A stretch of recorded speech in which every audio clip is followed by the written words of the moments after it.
Red టీవీలో మీ వ్యాపార ప్రకటనల కోసం ఈ నంబర్ ని సంప్రదించండి 6281747728. అందరికీ నమస్తే.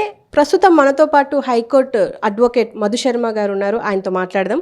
నమస్తే సార్. నమస్తే అమ్మా. సార్ ఎలా ఉన్నారు? బాగున్నాను సార్, ఇప్పుడు తెలంగాణలో మనము కొన్ని రోజులుగా వింటున్న ఏంటంటే ఢిల్లీ లిక్కర్ స్కామ్. అది మొత్తం అక్కడ కేజ్రీవాల్ కావచ్చు, హేమంత్ సోరెన్ కావచ్చు, ఇక్కడ కవిత కావచ్చు, వీళ్ళ అరెస్ట్ నేపథ్యంలో అందరికీ ఒక భయం చుట్టుకుంది. అంతకుముందు చాలామంది అరెస్ట్ అయ్యారు, ఇప్పుడు వీళ్ళు అరెస్ట్ అయ్యేసరికి ఇంకొంత భయం చుట్టుకుంది. అసలు ఏం జరుగుతుంది ఢిల్లీ లిక్కర్ స్కామ్లో? అసలు ఈ కేసు గురించి వివరాలు ఏంటి సార్? అంటే ఇప్పుడు ఢిల్లీ లిక్కర్ స్కామ్ అంటే మీకు క్లియర్గా చెప్పాలి అంటే ఇది ఎక్స్క్లూజివ్లీ కేసు ఇన్వాల్వ్డ్ అయిన money laundering case. Money laundering case ఎలాంటి సందర్భాల్లో వస్తాయి అంటే ఏదైనా ఆర్థిక నేరం జరిగితే, ఆర్థిక నేరం ఎలా జరుగుతుంది అనేది ఫస్ట్ తెలుసుకోవాలి.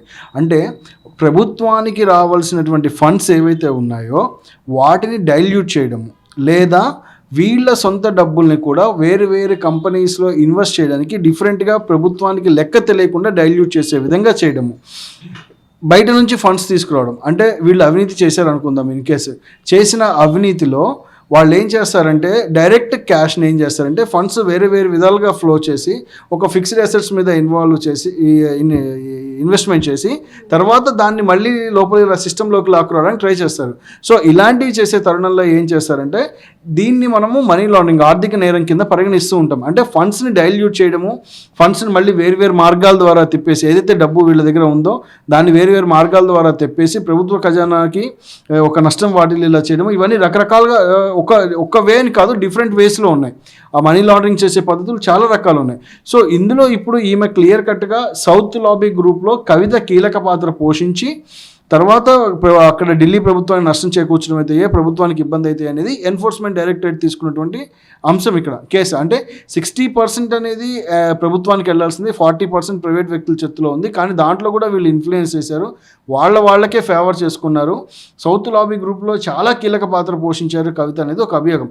అంటే దీన్ని మొదటి నుంచి కూడా మనం చూడాల్సింది ఏంటంటే ఇందులో మొత్తం మీరు క్లియర్గా చూసుకుంటే ఇందులో ఇన్వాల్వ్ అయింది అందరూ హై ప్రొఫైల్ పీపుల్, మొత్తం హై ప్రొఫైల్ పీపులే. ఆబ్వియస్లీ ఒక గవర్నమెంట్తో డీల్ చేస్తున్న ఇండస్ట్రియలిస్టులు కానీ వీళ్ళు కానీ చాలా హై ప్రొఫైల్ పీపుల్ ఇన్వాల్వ్ అయ్యారు.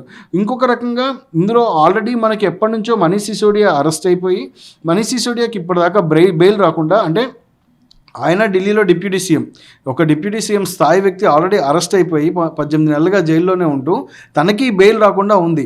అంటే ఇక్కడ మనం ముఖ్యంగా గమనించుకోవాల్సిన అంశం ఏంటంటే ఇంతవరకు బెయిల్ రాలేదు అంటే there is a strong evidence. స్కామ్కి సంబంధించినది ఆల్రెడీ సిసోడియా పాత్ర పైన ఈడీ దగ్గర ఒక రకమైన స్ట్రాంగ్ ఎవిడెన్స్ ఉండాలి. ఆ ఎవిడెన్సే తర్వాత ఏమైంది, పిళ్ళై వాంగ్మూలం ఇవ్వడం జరిగింది. పిళ్ళై వాంగ్మూలం కూడా కవితకి అగెనిస్ట్ వచ్చిందని చెప్పుకోవచ్చు. పిళ్ళై వాంగ్మూలంతో పాటు ముఖ్యంగా మనం కన్సిడర్ చేసుకోవాల్సింది ఏంటంటే ఆడిటర్ బుచ్చిబాబు వాంగ్మూలం కూడా పూర్తిగా ఉంది. ముఖ్యంగా ఒక సామెత ఉంటుంది, పెద్దవాళ్ళ ఇంట్లో డ్రైవర్లకి ఆడిటర్లకి తెలిసినంతగా ఇంకెవరికి తెలియదని. అది వాస్తవం కూడా. ఎందుకంటే ఆడిటరే వీళ్ళ ఫినాన్షియల్ స్టేట్మెంట్స్ చూస్తారు, ఈ ఫండ్స్ని ఎలా తప్పించాలి, ఫండ్స్ని ఎలా చేయాలి, వీళ్ళు చేసేది ఏంటంటే ఆడిటర్ యొక్క బాధ్యత. సో ఇందులో కంప్లీట్గా ఆడిటర్ ఇన్వాల్వ్మెంట్ని ఆయన ఆల్రెడీ డిస్క్లోజ్ చేశారు. అంటే ఏ సంవత్సరంలో కానీ ఎప్పుడెప్పుడు ఎక్కడెక్కడ ఇన్వెస్ట్ చేసాం, ఏ సంవత్సరంలో ఎంతెంత మారాయి, ఎవరెవరి చేతులు గుండా మారినాయి, ఏ కంపెనీలోంచి ఏ కంపెనీలోకి వచ్చాయి, ఏదైతే కవిత బినామీ కంపెనీగా చెప్తున్న ఇండో స్పిరిట్స్లోకి ఎంత వచ్చాయి, ఇండో స్పిరిట్స్లో కవిత భర్త పాత్ర ఉందా లేదా, అంటే ఇవన్నీ ఆల్రెడీ డిస్కషన్లోకి వచ్చిన విషయాలు అనమాట. అంటే ఆల్రెడీ ఇన్వెస్టిగేషన్ చేసినప్పుడే ఖచ్చితంగా ఈ ప్రశ్నలన్నింటినీ ఈడీ సంధిస్తూ ఉంటుంది. ఏవైతే ఈ ఎకనామిక్ అఫెన్సెస్ ఉన్నాయో, అంటే ఈ మనీ లాండరింగ్ ఆర్థిక నేరాలు ఉన్నాయో వీటిని ఉపేక్షించేవి కాదు. సో ఇక్కడ కవితని అరెస్ట్ చేసే ముందుగా కూడా బ్రీఫ్గా అన్నీ వాళ్ళు చేసుకున్న తర్వాతే కవితను అరెస్ట్ చేయడం జరిగింది. ఇంకొకటి, కవిత అరెస్ట్ టైమింగ్స్ మీద కూడా చాలా ప్రశ్నలు తలెత్తాయి. కవిత అరెస్ట్ టైమింగ్స్ రైట్ టైమింగ్స్లోనే జరిగాయి. అది యాక్చువల్గా చెప్పాలంటే యాజ్ పర్ ది లా ఏం చెప్తామంటే after the sunset before the sunrise ఆడవాళ్ళని అరెస్ట్ చేయకూడదు అంటారు. అంటే సూర్యాస్తమైన తర్వాత సూర్యోదయానికి ముందు చేయకూడదు. అలా చేయాలి అంటే కొన్ని ఎమర్జెన్సీ కేసెస్లో అది ఎక్స్క్లూజివ్ విత్ కోర్ట్ పర్మిషన్ అయి ఉండాలి. ఎస్కాట్ లేడీ పోలీస్ ఎస్కాట్ అది అంతా ఒక డిఫరెంట్ సెగ్మెంట్, అది ఒక రకమైన ప్రొసీజర్. సో బట్ ఇలాంటి కేసులో మాత్రం కవిత పూర్తి స్థాయిలో తను ఇన్వాల్వ్ అయిందని చెప్పడానికి ఉంది. మనకి 5:30కో 5:20కో అరెస్ట్ చేసినట్టుగా వాళ్ళు ఈడీ నోటీస్ చేయడం జరిగింది, తీసుకెళ్లారు. మళ్ళీ పైపెచ్చు తీసుకెళ్లిన తర్వాత నుంచి వారం రోజుల కస్టడీ వాళ్ళు కోరారు. వారం రోజుల కస్టడీని అప్పగించడం జరిగింది. బట్ వారం రోజుల కస్టడీ అయిపోయిన తర్వాత కూడా నిన్న రోజ్ అవెన్యూ కోర్టు ముందు ప్రవేశపెట్టిన తర్వాత ఈడీ తన బలమైన వాదనలను వినిపించి మళ్ళీ 3 రోజుల కస్టడీ ఎక్స్టెన్షన్ తెచ్చుకోవడం జరిగింది. సో ఈ 3 రోజుల కస్టడీలో అంటే కవిత విచారణ పూర్తిగా సహకరించలేదు అని చెప్పేసి ఈడీకి సహకరించలేదు అని చెప్పుకోవచ్చు. లేదా ఇంకా తీసుకోవాల్సిన సమాచారం, కవిత దగ్గర నుంచి తీసుకోవాల్సిన సమాచారం చాలా ఉన్నది. సో ఆ సమాచారం వస్తే కానీ ముందుకు వెళ్ళడానికి అవకాశం ఉండదు అనేటువంటి అంశాలను వీళ్ళు పరిగణలోకి తీసుకొని ఉండవచ్చు. సో ఇవన్నీ ముఖ్యంగా కన్సిడర్ చేసుకుంటే కానీ కేసు ముందుకెళ్ళే అవకాశం ఉండదన్నమాట. ఇప్పుడు కవితకున్న ఆప్షన్ ఏంటంటే మరి ఈ 3 రోజుల కస్టడీ తర్వాత బెయిల్ వేసుకోవచ్చా లేదనేది తలెత్తు ఉంటుంది. సో బెయిల్ పిటిషన్ వాళ్ళు వేసుకోవచ్చు. బెయిల్ పిటిషన్ వేసుకోవడానికి అభ్యంతరాలు ఏం లేవు. కోర్టు వారు బెయిల్ ఇస్తారా లేదన్నది ప్రశ్న. సో ముఖ్యంగా చెప్పాలంటే బెయిల్ రావడం చాలా కష్టం అని చెప్పుకోవాలి. ఎందుకనంటే ఒక పక్కన మనీష్ సిసోడియాకి రాలేదు బెయిల్ ఇంతవరకు. సో ఇటు కూడా రాదు. మిగిలిన ఆర్థిక నేరస్తులు ఎవరికి ఈ కేసులో బెయిల్ రాలేదు. ఈమెకు కూడా వచ్చే అవకాశం కూడా ఉండదు. ఈమె పాత్ర ఏదైనా, ఎందుకంటే ఈమె పాత్ర అరవింద్ కేజ్రీవాల్ పాత్ర చాలా ముఖ్యమైనదిగా ఇందులో చెప్పుకోవచ్చు. అరవింద్ కేజ్రీవాల్ కూడా ఆల్రెడీ వీళ్ళు గౌరవ సుప్రీంకోర్టు వారి దగ్గరికి వెళ్ళటము, సుప్రీంకోర్టు వారు వీళ్ళ పిటిషన్స్ని మిగిలిన పిటిషన్స్తో పాటు కలిపి వింటాము. వీళ్ళకి ఏదో యాక్సెసిబిలిటీ ఉంది కదా, పెద్ద కేసులు కదా, హైకోర్టుకి డైరెక్ట్గా రావచ్చు కదా అని ప్రతి చిన్న విషయాన్ని తీసుకొని వస్తే కుదరదు అని చెప్పి వారు కూడా ఘాటు వ్యాఖ్యలు చేయడం జరిగింది. సో ఇలాంటి తరుణంలో కవిత పిటిషన్ ఏదైనా ఫ్రమ్ ద ట్రయల్ కోర్ట్ అంటాం, కింది కోర్టు నుంచే వాళ్ళు తీసుకుంటూ వెళ్ళాలి కేసుని. సో వాళ్ళు ఈడీకి special economic offences wing cases చేసేటువంటి ఆ రోజ్ అవెన్యూ కోర్టులోనే వాళ్ళు బెయిల్ పిటిషన్ మూవ్ చేయాల్సి వస్తుంది. అక్కడ రిజెక్ట్ అయిన తరుణంలో వాళ్ళకి అప్పీల్స్ అక్కడ నుంచి పై కోర్టులకు వచ్చే అవకాశం ఉంటుంది తప్ప అప్పటిదాకా రావడానికి ఇందులో ఎట్టి రకమైన అవకాశం లేదు. సో ఇప్పుడు కేజ్రీవాల్ కూడా తను జైలు నుంచే పరిపాలన చేస్తాను, ఇందులో నాకు అధికారం ఉంది అంటే తను ఎమ్మెల్యేగా ఇంకా డిస్క్వాలిఫై అవ్వలేదు. సో ముద్దాయే కాబట్టి నేరస్తులైతే మాత్రం ఎమ్మెల్యేగా డిస్క్వాలిఫై జరుగుతుంది. సో అప్పుడు లేదు. సో రాజ్యాంగ పరంగా అంటే టెక్నికాలిటీస్ మాట్లాడాలంటే తను పరిపాలన చేయొచ్చు, 100% తను పరిపాలన చేయొచ్చు. కానీ బట్ అడ్మినిస్ట్రేటివ్ డిఫెక్టివ్స్ ఉంటాయి. ఫ్రీక్వెంట్ ములాఖాతులు చేయాల్సి వస్తుంది. పరిపాలన చేయాలంటే తనని కలిసే వాళ్ళు ఎక్కువ అవుతూ ఉంటారు కాబట్టి సో దానికి స్పెషల్ కోర్ట్ పర్మిషన్స్ తీసుకొని అది మళ్ళీ బెయిల్ తెచ్చుకోవడానికి అదొక టాక్టిక్స్ కింద వాడుకోవడానికి అవకాశం ఉంటుంది. బట్ వీటన్నిటి కన్సిడరేషన్ ఉంటుంది. కానీ అతను మళ్ళీ పరిపాలన చేసి జైలు నుంచే పరిపాలన చేయగలని ప్రూవ్ చేసేటువంటి సీఎంగా ఉండొచ్చు. బట్ కానీ దేశ చరిత్రలోనే మొట్టమొదటిసారిగా సీఎంగా అధికారంలో ఉండి లోపలికి వెళ్ళేవాడు. ఇదివరకు చాలామంది మీద చూసాం. జయలలిత మీద రుజువైన తరుణంలో ఆవిడ రాజీనామా చేసి వెళ్ళడం జరిగింది. ఈ మధ్య మనం జార్ఖండ్లో కూడా చూసాం సోరెన్ గారిది. వాళ్ళు రాజీనామా ఇచ్చిన తర్వాత వాళ్ళు వెళ్ళారు. అధికారంలో ఉండగా వాళ్ళు లోపలికి వెళ్ళారు. బట్ తిను అధికారంలోకి రావడమే దేశంలో అవినీతిని నిర్మూలిస్తాను, అవినీతిని రూపుమార్పుతాను అనే అజెండాతో వచ్చినటువంటి వ్యక్తి ఇవాళ అదే అవినీతికి ఊతమిచ్చి, అదే అవినీతికి అండగా నిలబడి, అదే అవినీతి చేసే మనుషులకి ఆసరాగా ఉండాలనుకుంటున్నాడు. సో దీన్ని ప్రజలు స్వాగతిస్తారా లేదన్నది కూడా మనం చూడాలి. అండ్ సార్ ఇప్పుడు కేజ్రీవాల్ విషయానికి వస్తే ఆయన ములాఖత్ అంటున్నాం కాబట్టి ములాఖత్ మనకి 2 సార్లే ఉంటుంది అని చెప్పేసి అంటారు.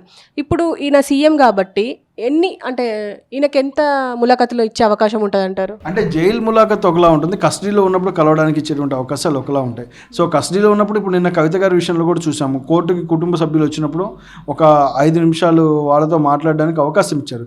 సో కస్టడీలో ఉన్నప్పుడు ఏంటంటే కలవడానికి వాళ్ళ లాయర్కి కానీ కొంత ఫ్యామిలీ మెంబర్స్ కానీ వెసులుబాటు ఇచ్చేటువంటి అవకాశం ఉంటుంది. జైలుకి వెళ్ళిన తర్వాత దాని అడ్మినిస్ట్రేటివ్ నెసెసరీస్ ఏమున్నాయో, వాళ్ళ అవసరాలు ఏమున్నాయో చూసిస్తారు. బట్ జైలు మ్యాండేట్ ప్రకారమే వీళ్ళకి ములాఖత్ ఇవ్వడం జరుగుతుంది. కానీ వీళ్ళకి స్పెషల్గా ఇవ్వడం ఉండకపోవచ్చు. తను పరిపాలన చేయాలి అనుకుంటే ఖచ్చితంగా ఇక్కడ ఇంకొకళ్ళు కావాల్సిందే. సో లేకపోతే పరిపాలన కుంటుపడుతుంది. ఏదో ఇన్నాళ్ళు ఎందుకంటే ఒక విషయం ముఖ్యంగా మీరు గుర్తుపెట్టుకోవాల్సిన అంశం ఏంటంటే ఇందులో ఇటు పక్కన బీఆర్ఎస్ కావచ్చు, ఇప్పుడు తెలంగాణలో ఉన్నటువంటి భారత రాష్ట్ర సమితి అయినా సరే, అక్కడ మనకున్న ఆమ్ ఆద్మీ పార్టీ అయింది. ఈ 2 ఉద్యమ నేపథ్యం నుంచి వచ్చిన పార్టీలు, 2 ఉద్యమాల నుంచి ఆయన అవినీతి పైన వ్యతిరేకంగా పోరాడి అదొక ఉద్యమాన్ని తలెత్తి అన్నా హజారా ఆశయాలతో వచ్చానని చెప్పినటువంటి ఉద్యమ పార్టీల నుంచి వచ్చినటువంటి పార్టీ. సో ఇక్కడ కూడా ఇది ఉద్యమ పార్టీ నుంచి వచ్చిన పార్టీ. అంటే వీళ్ళకి ఎప్పుడు మళ్ళీ ప్రజల్లో ఒక ఉద్యమాన్ని చెలరేగిస్తే మళ్ళీ మనకి ఫేవరబుల్ ఓట్ బ్యాంక్ వస్తుందా అనేటువంటి ఇది కూడా లోపల ఇంటెన్షన్ ఉంటుంది. బట్ ఇంత జరిగిన తర్వాత అలాంటి సక్సెస్, ఎందుకంటే అప్పుడు ఉద్యమాలు రావడానికి కొంత సెంటిమెంట్ వర్కౌట్ అయి ఉంటాయి. ఇలాంటి సందర్భాల్లో వీళ్ళు దోషం తెలియక సెంటిమెంట్లు వర్కౌట్ అయ్యే అవకాశాలు కూడా చాలా తక్కువ కనిపిస్తాయి.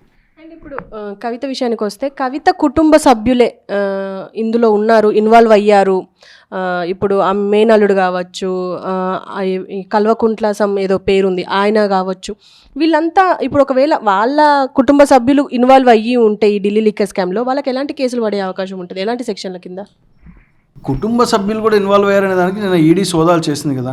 ఒకవేళ వాళ్ళ సెర్చ్ చేసిన తర్వాత సెర్చ్లో వాళ్ళకి ఏం దొరికిన తర్వాత ఏదైనా వాళ్ళ ఇన్వాల్వ్మెంట్ పెరిగినా, లేదా ఇవి కూడా కవిత గారి వాంగ్మూలాన్ని బట్టి కూడా వాళ్ళ మీద దాడి చేసే సెర్చ్ చేసేటువంటి అవకాశం ఉంటుంది. సో వాళ్ళ మీద ఏదైనా వాళ్ళని ఇన్వాల్వ్ చేయాలన్నా సెర్చ్ చేయాలన్నా కవిత గారి వాంగ్మూలం కూడా ఒక రకమైన ఇంపార్టెంట్ కీ రోలే ప్లే చేస్తుంది, లేదా మిగిలిన నేరస్తులు ఇచ్చేటువంటి వాంగ్మూలం కూడా ఇందులో ముఖ్యమవుతుంది. సో వాళ్ళు కూడా సేమ్ అఫెన్సెస్లోకి వస్తారు. ఏదైతే మనీ లాండరింగ్ కేసెస్లో వాళ్ళు ఉన్నారో దాంట్లోకి వాళ్ళు వస్తారు. వాళ్ళకు కూడా అరెస్టులు తప్ప ఒకవేళ ఇన్వాల్వ్ అయ్యింటే వాళ్ళు శ్రీకృష్ణ జన్మస్థానం చూడాల్సి వస్తుంది. అంటే వాళ్ళు జైలుకి వెళ్ళాల్సినటువంటి తరుణం ఏర్పడుతుంది ఖచ్చితంగా. సో ఎట్టి పరిస్థితుల్లో ఒకటే ముఖ్యమైన విషయం ఏంటంటే, ఇదివరకు మన భారతదేశ ఆర్థిక వ్యవస్థకి వెన్నుముక వ్యవసాయం వెన్నుముక్క ఉండేది. రైతే రాజుగా బతికేవాడు, మంచిగా ఉండేది. బట్ ఇవాళ తరుణం మారుతుంది. అంటే ఇండియన్ ఎకానమీ డెవలప్ అయ్యే స్టైల్ మారుతుంది, ఒక విధానం మారుతుంది. ఇండస్ట్రీస్ కీ రోల్ ప్లే చేస్తున్నాయి ముఖ్యంగా. సో ఇలాంటి ఆర్థిక నేరస్తులకి ఊతం ఇవ్వడం జరుగుతూ ఉంటే మన ఇండస్ట్రియల్ సెక్టర్ కానీ మన గ్రోత్కి కానీ ఆల్రెడీ కుంటుపడేటువంటి అవకాశం ఉంటుంది. ఆల్రెడీ కొంతమంది మన దగ్గర అఫెన్సెస్ చేసి పక్క దేశాలకు పారిపోయి ఉన్నవాళ్ళు ఇప్పటికీ ఆల్రెడీ ఉన్నాయి. వాళ్ళని బ్యాక్ తీసుకురావాలని సెంట్రల్ గవర్నమెంట్ చాలా సందర్భాల్లో జరుగుతుంది, కానీ జరగలేదు ఇంకా అది. బట్ కానీ దేశం లోపలైనా నివారించగలిగితే మంచి విషయం. అలా అని బీజేపీలో అందరూ ఉన్నారంటే ఆర్థిక నేరాలు చేసి బీజేపీలోకి వెళ్ళిన వాళ్ళకి ఏ కేసులు లేవనేది ఇప్పుడు ఒక వాదన నడుస్తూనే ఉంది. బట్ కానీ దీన్ని మనము ప్రస్తుతానికి ఎవరైతే దొరికారో దొరికిన వాళ్ళు దొంగ, దొరకని వాళ్ళు ఇంకా దొరికేంత వరకు దొంగ, దొరక కాకుండా చెప్పొచ్చు. కవితని సెప్టెంబర్లో సాక్షి అంది ఇదే సుప్రీంకోర్టు, కానీ ఇప్పుడు అదే సుప్రీంకోర్టు దోషి అంటుంది. కానీ అంటే కవిత లాయర్ అయితే ఎవరున్నారో ఆయనకి మాత్రం సుప్రీంకోర్టు ఏమంటుందంటే నువ్వు కింది అదాలత్కి వెళ్ళి మాట్లాడాలి, ఇవన్నీ ఇక్కడ వెళ్ళి మాట్లాడొద్దు అని. కానీ డిక్లేర్ చేసింది సుప్రీంకోర్టే కదా, ఎంతవరకు కరెక్ట్ అంటారు ఇది? కవితని దోషిగా ఎంతవరకు డిక్లేర్ చేయలేదు. ఫస్ట్ పాయింట్ అంటే ఎక్కడ దోషనే కాదు, ముద్దాయి తను అంతే. ఇక్కడ రెండింటికి చాలా తేడా ఉంది. మీకు నేరం ప్రూవ్ అయితేనే నేరస్తుడు, నేరం ప్రూవ్ అయ్యేంత వరకు వాళ్ళు ముద్దాయిలే. సో ఇప్పుడు ఆవిడ ముద్దాయి, నేరస్తురాలు కాదు.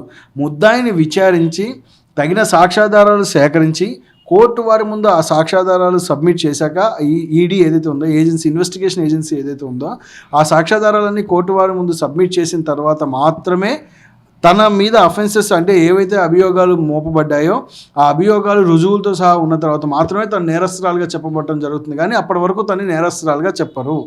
సో ఇప్పుడు తన నేరస్తురాలు కాదు, ముద్దాయి మాత్రమే.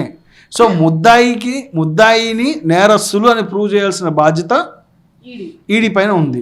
ఏవైతే ఎవిడెన్స్ ఉన్నాయి ఇప్పుడు వాళ్ళు ఇన్వెస్టిగేషన్ కంటిన్యూ చేస్తారు. ఆ ఇన్వెస్టిగేషన్లో ఏమేమి చెప్తారో చూస్తారు, దాన్ని బట్టి ఆధారాలు సేకరిస్తారు. ఆ ఆధారాలు వచ్చిన ఆధారాలను బట్టి వాళ్ళు తీసుకుని వెళ్తారు. సో అక్కడ ఉంటుందన్నమాట.